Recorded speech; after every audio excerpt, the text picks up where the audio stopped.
Hello friends, मेरा नाम है प्रियांशु एंड आप देख रहे हैं कंप्यूटर एजुकेशन यूट्यूब चैनल। तो आज की इस वीडियो में मैं आपको पढ़ाने वाला हूँ TCP and IP model. Basically एक ही है ये दोनों, टीसीपी एंड आईपी मॉडल। तो इस वीडियो में मैं पहले आपको बता देता हूँ कि मैं आपको क्या क्या पढ़ाने वाला हूँ, क्या क्या समझाने वाला हूँ। मैं आपको OSI मॉडल से एक तरह से कंपैरिजन करके बताऊंगा कि OSI मॉडल में कितनी लेयर्स होती थी और TCP IP मॉडल में कितनी लेयर्स होती हैं। उसके बाद मैं आपको ये बताऊंगा कि टोटल लेयर्स जो हैं TCP IP मॉडल में वो कितनी होती हैं। देन उसके बाद मैं आपको इस वीडियो के अंदर ये भी बताऊंगा कि TCP IP मॉडल वर्क कैसे करता है, क्या क्या स्टेप्स हैं इसे वर्क करने के। और उसके बाद फाइनली हम एक समरी देखेंगे और उसके बाद मैं आपको बताऊंगा कि अब जो लेटेस्ट जो करंट में यूज़ हो रहा है नेटवर्किंग का मॉडल, वो कौन सा मॉडल यूज़ हो रहा है और जो OSI मॉडल वगैरह है वो क्यों बनाया था, किस लिए बनाया था और TCP मॉडल किसने बनाया था। ये सारे डिटेल्स मैं आपको आज की इस वीडियो में देने वाला हूँ। तो गाइज, वीडियो को स्टार्ट करने से पहले बस मैं यही चाहता हूँ कि अगर आप इस चैनल पर नए हो तो प्लीज़ यार वीडियो को लाइक कर दो, चैनल को सब्सक्राइब कर देना, बिकॉज हमारे वीडियोज़ इंटरेस्टिंग एंड इन्फॉर्मेटिव होती हैं। तो TCP IP मॉडल हम पढ़ने वाले हैं। बेसिकली TCP एंड IP की पहले आपको फुल फॉर्म जान लेनी चाहिए, यानी कि जो भी टॉपिक हम पढ़ने वाले हैं उसकी फुल फॉर्म आपको पता होनी चाहिए। जैसे कि TCP की फुल फॉर्म होती है transmission control protocol and IP की फुल फॉर्म होती है इंटरनेट प्रोटोकॉल। तो आप इसे TCP IP मॉडल बोलते हो, यानी कि transmission control protocol and internet protocol model बोलते हो, ठीक है। तो पहले मैं कुछ बातें आपको OSI मॉडल के बारे में बता देता हूँ, उसके बाद हम मूव करेंगे TCP IP मॉडल पर, बिकॉज ये जो दोनों हैं ये रिलेटेड हैं एक दूसरे से। अभी आपको समझ में नहीं आएगा, लेकिन कुछ देर बाद वीडियो में आपको समझ में आ जाएगा कि रिलेटेड कैसे हैं। तो पहले मैं इसे रीड कर देता हूँ, उसके बाद मैं इसे आपको अपनी लैंग्वेज में एक्सप्लेन करूँगा जिससे आपको अच्छे से समझ में आ जाए। The OSI model we just looked at is just a reference and logical model. It was designed to describe the functions of the communication procedure into smaller and simpler components. But when we talk about TCP/IP model, it was designed and developed by Department of Defense (DoD) in 1960 and is based on standard protocols. अब देखो, OSI model जो हमने पिछली वाली video में देखा था वो बस एक रेफरेंस मॉडल था, एक लॉजिकल मॉडल था, ठीक है। वो जो डिज़ाइन किया गया था वो इसलिए डिज़ाइन किया गया था जिससे वो डिस्क्राइब कर सके फंक्शंस को कि कम्युनिकेशन का प्रोसीजर क्या है और उन्हें स्मॉलर, छोटे छोटे और सिंपलर कंपोनेंट्स में जो है डिस्क्राइब कर सके उन फंक्शंस को। यानी कि जो हमारी लेयर्स थी OSI मॉडल के बीच में, जो 7 लेयर्स थी, उन 7 लेयर्स में इन्होंने एक तरह से कम्युनिकेशन का प्रोसीजर डिवाइड कर दिया, एक तरह से स्मॉलर और सिंपलर कंपोनेंट्स में उसे डिवाइड कर दिया कि जो कम्युनिकेशन फंक्शन है वो फंक्शन कैसे करता है, डेटा ट्रांसफ़र कैसे होता है, यूज़र जब कोई भी इनपुट देता है वहाँ से लेकर डेटा सेंड करने तक, ये सब कुछ सारा जो प्रोसीजर है इन्होंने छोटे छोटे पार्ट्स में, छोटे छोटे कंपोनेंट्स में डिवाइड कर दिया। तो OSI मॉडल जो था वो सिर्फ एक रेफरेंस और लॉजिकल मॉडल था जो कि अब आज की डेट में यूज़ नहीं होता है। बट अगर हम बात करते हैं TCP IP मॉडल की, जो कि डिज़ाइन और डेवलप करा गया है डिपार्टमेंट ऑफ डिफेंस के द्वारा, DoD 1960 में ये DoD ने बनाया था TCP IP मॉडल और ये एक स्टैंडर्ड प्रोटोकॉल्स पर बेस्ड है, ठीक है। तो बेसिकली आज की जो करंट जनरेशन है, जो हम नेटवर्किंग यूज़ कर रहे हैं, उस पर जो मॉडल यूज़ हो रहा है वो हो रहा है TCP IP model, transmission control protocol and internet protocol model.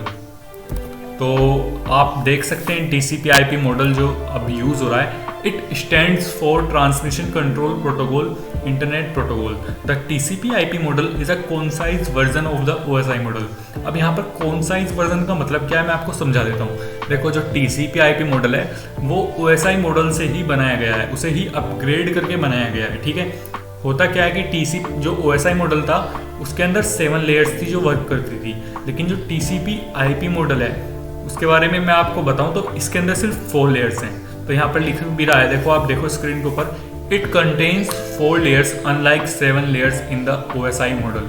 यानी कि ये कंटेन करता है 4 लेयर्स अनलाइक 7 लेयर्स, 7 लेयर की जगह OSI मॉडल। अब आप पूछोगे कि भैया अभी आप बोल रहे थे कि OSI मॉडल को अपग्रेड करके TCP IP मॉडल बनाया गया है, तो बाकी की 3 लेयर्स कहाँ गई? क्योंकि इसके अंदर तो 4 लेयर्स हैं और 7 लेयर्स थी OSI मॉडल के अंदर। तो देखो, जब भी हम किसी चीज़ को अपग्रेड करते हैं तो हम कोशिश करते हैं कि वो चीज़ छोटी हो और ज़्यादा इम्प्रूव हो सके। तो इसलिए कुछ लेयर्स को हमने मर्ज कर दिया। मैं आपको अभी बताने वाला हूँ थोड़ी देर में, बस वेट करो आप। तो जो 4 लेयर्स है TCP/IP मॉडल की, पहले आप उन्हें देख लो। पहली जो लेयर है वो है एप्लीकेशन लेयर, सेकंड जो लेयर है वो है ट्रांसपोर्ट लेयर, ठीक है, थर्ड जो लेयर है वो है internet layer, and fourth layer जो है वो है नेटवर्क एक्सेस लेयर, ठीक है। और ये सारी जो TCP/IP मॉडल की लेयर्स हैं आप इन्हें देख सकते हो। लेयर 4 जो है यहाँ पर वो है एप्लीकेशन लेयर, लेयर 3 है ट्रांसपोर्ट लेयर, लेयर 2 है इंटरनेट लेयर, एंड लेयर 1 है नेटवर्क एक्सेस लेयर, ठीक है। और अगर आप इसे अब OSI रेफरेंस मॉडल से इसका एक तरह से कंपैरिजन करते हो, यानी कि मैं आपको अभी डिफरेंस नहीं बता रहा हूँ इन दोनों के बीच में, मैं सिर्फ एक तरह से कंपैरिजन कर रहा हूँ इनकी लेयर्स का, कि जो लेयर्स है वो कौन सी लेयर्स से मर्ज हो गई हैं और कौन सी लेयर्स TCP/IP मॉडल में अपग्रेड होकर कौन सी वाली लेयर बन गई है। तो देखो, एप्लीकेशन लेयर आप यहाँ पर देख रहे थे। अब जो प्रेजेंटेशन लेयर थी और जो सेशन लेयर थी OSI मॉडल की, वो दोनों मर्ज कर दी गई हैं एप्लीकेशन लेयर से। तो एप्लीकेशन लेयर जो है वो बड़ी हो गई है। तो बेसिकली 4 लेयर्स होती है हमारी TCP/IP मॉडल के अंदर। ये जो एप्लीकेशन लेयर है ये लेयर 4 है, ठीक है। तो ये जो बाकी की जो 2 लेयर्स थी इन्हें मर्ज कर दिया गया एप्लीकेशन लेयर में। तो अब जो प्रेजेंटेशन लेयर का और जो सेशन लेयर का काम जो OSI मॉडल में होता है वो TCP/IP मॉडल में एप्लीकेशन लेयर करती है, ठीक है। उसके बाद ट्रांसपोर्ट लेयर जो है वो ट्रांसपोर्ट लेयर है अभी भी, जो कि लेयर 3 है TCP/IP मॉडल में। उसके बाद नेटवर्क की लेयर की बात करें तो नेटवर्क लेयर अभी भी है जो लेयर 2 है TCP/IP मॉडल में। और जो फिजिकल लेयर और डाटा लिंक लेयर है, फिर उन दोनों को मर्ज कर दिया गया और इसे एक अलग लेयर बना दिया गया, लेयर 1, जो कि नेटवर्क इंटरफेस लेयर है, ठीक है। तो ये 4 लेयर्स है हमारे पास, application layer, transport layer, network layer, network interface layer. ये TCP/IP मॉडल के हमारे पास 4 लेयर्स हैं जो अब हम मॉडल यूज़ करते हैं। जो मॉडल यूज़ होता है नेटवर्किंग के ऊपर, जैसे भी हम इंटरनेट यूज़ कर रहे हैं वो सब इसी के थ्रू होता है, ठीक है, TCP/IP मॉडल के थ्रू। तो अब जान लेते हैं कि ये वर्क कैसे करता है। अब देखो, मैंने इससे पिछले वाली वीडियोज़ में आपको एक स्विचिंग की जो मैंने वीडियो बनाई थी, उसके अंदर मैंने आपको पैकेट स्विचिंग समझाया था कि आज की जो करंट जनरेशन में यूज़ हो रहा है डेटा ट्रांसफ़र के लिए, वो पैकेट स्विचिंग यूज़ हो रहा है, ठीक है। तो अब आपको पता चलेगा कि जो पैकेट स्विचिंग है वो किस मॉडल पर वर्क करता है। आज आपको ये जो बातें हैं वो क्लियर हो जाएंगी, इसलिए मैं बोल रहा था सारी वीडियोस इंटरलिंक्ड हैं। अगर आपने कोई भी वीडियो मिस कर दी तो आपको कुछ भी समझ में नहीं आने वाला। अगर आप OSI मॉडल की वीडियो भी मिस करते हो तो आपको TCP/IP मॉडल की वीडियो बिल्कुल भी समझ में नहीं आएगी। इसलिए अगर आपने OSI मॉडल वाली वीडियो नहीं देखी तो इससे पहले वो वीडियो देखनी बहुत ज़रूरी है, ठीक है गाइज। तो देखो, TCP/IP मॉडल जो है वो 3 स्टेप्स में वर्क करता है। पहले मैं आपको इसे रीड करता हूँ, उसके बाद मैं आपको एक इमेज के थ्रू समझाऊंगा, फिर मैं एक शॉर्ट समरी दूंगा, ठीक है। तो पहले क्या करता है, TCP transmission control protocol establishes a connection between the computers that want to communicate. यानी कि जो TCP होता है, जो ट्रांसमिशन कंट्रोल प्रोटोकॉल होता है, वो सबसे पहले एक कनेक्शन एस्टेब्लिश करता है जो भी कंप्यूटर कम्युनिकेट करना चाहता है उसके बीच में, ठीक है।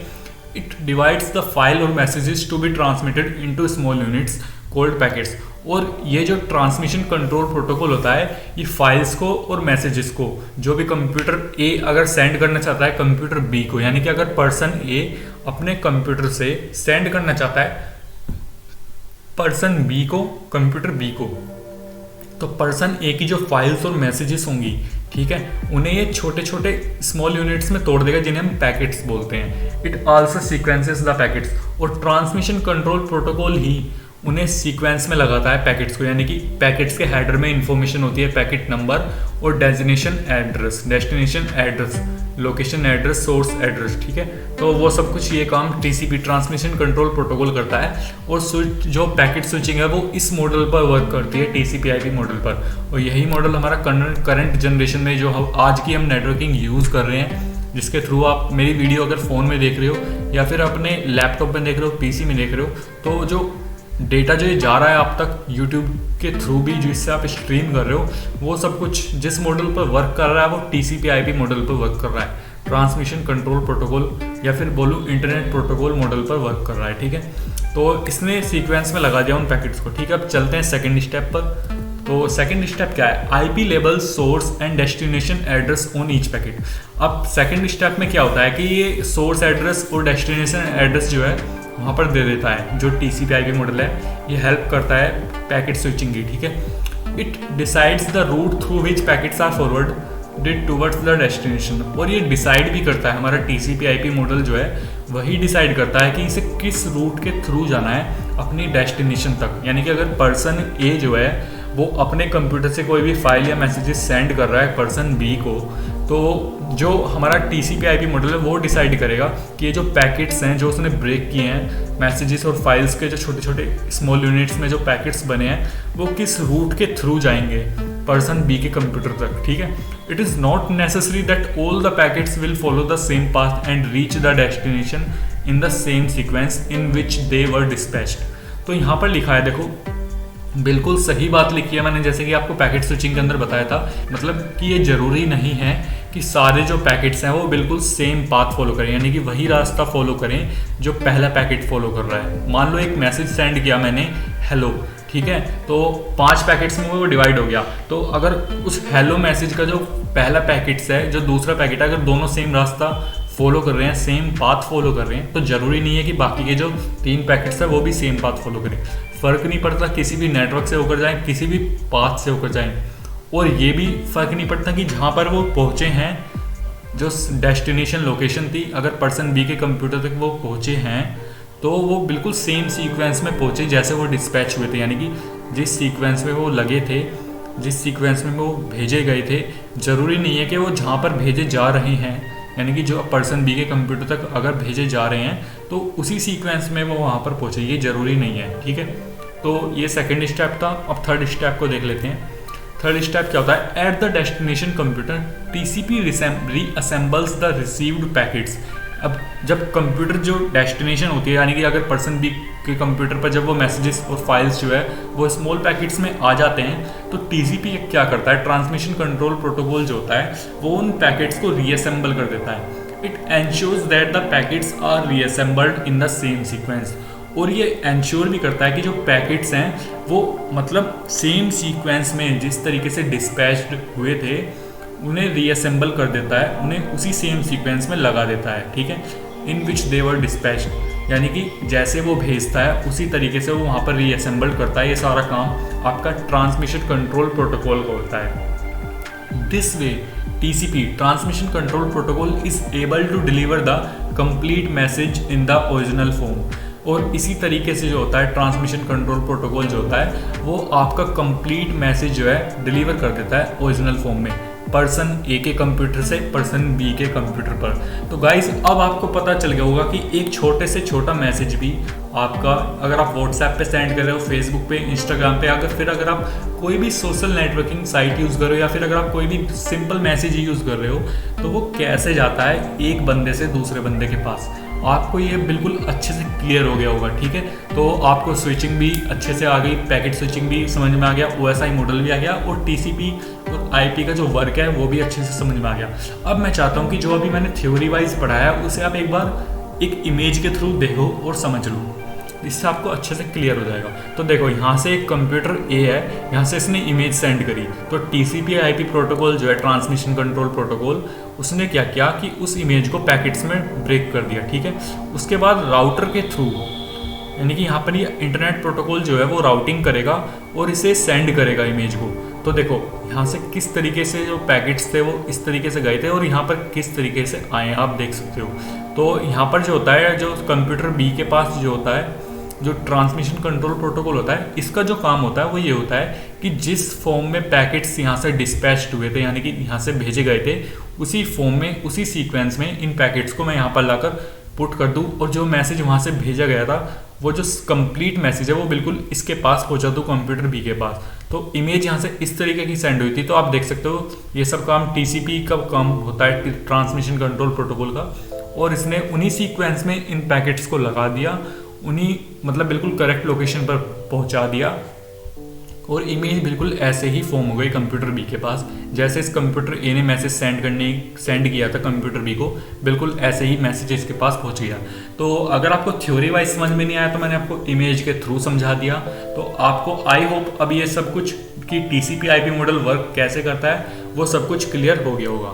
तो एक बार और देख लेते हैं, एक समरी देख लेते हैं छोटी सी। इमेज थोड़ी सी ब्लर है बट आपको समझ में आ जाएगा, मैं गारंटी लेता हूँ कि मैं आपको इस इमेज से समझा दूंगा, बस आप थोड़ा सा फोकस करो स्क्रीन के ऊपर। How TCP/IP works. तो यहाँ पर लिखा है कि TCP/IP वर्क्स कैसे करता है। तो ये एक इमेज है, इसके थ्रू भी आप समझ सकते हैं। जैसे कि मैंने आपको बताया स्टेप 3 में वर्क करता है, यानी कि 3 स्टेप्स में ये वर्क करता है। टू फ्रॉम, देखो ये सेंडर है, इसने एक फाइल यहाँ से भेजी, the TCP protocol breaks data into packets.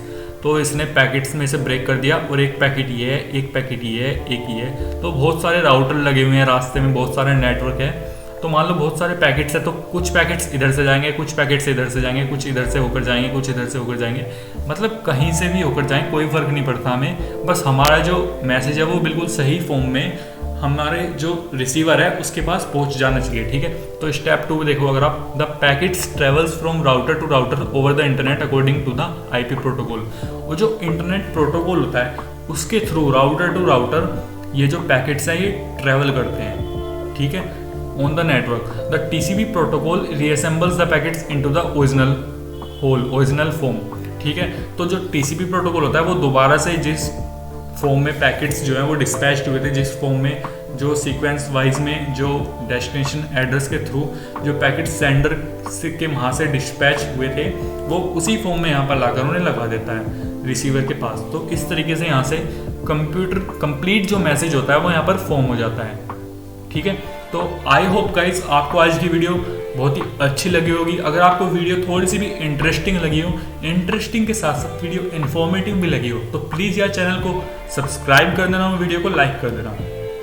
और अगर आप इस लेक्चर के नोट्स पढ़ना चाहते हो तो आपको एक नीचे डिस्क्रिप्शन बॉक्स में लिंक मिलेगा, आप हमारी वेबसाइट पर जाकर इन सभी नोट्स को जाकर पढ़ सकते हो इजीली, ठीक है गाइज। और अपने हैंड रिटन नोट्स भी आप वहाँ से बना सकते हो, आपको वीडियो बार बार पॉज करने की बिल्कुल भी ज़रूरत नहीं है। तो गाइज मिलते हैं हम अपनी नेक्स्ट वीडियो में, और नेक्स्ट वीडियो में मैं आपको बताऊंगा OSI मॉडल में और TCP/IP मॉडल में सबसे बड़ा डिफरेंस, और दोनों के बीच में मैं डिफरेंस लेकर आऊँगा आपके लिए अच्छे से। इस चीज़ को मैं इतना ज़्यादा डिटेल में क्यों पढ़ा रहा हूँ, बिकॉज अगर आपने ये मॉडल्स जो हैं समझ लिए तो आप 90% नेटवर्किंग आपको ईजी हो जाएगी समझना। तो इसलिए मैं इस पर ज़्यादा फोकस कर रहा हूँ।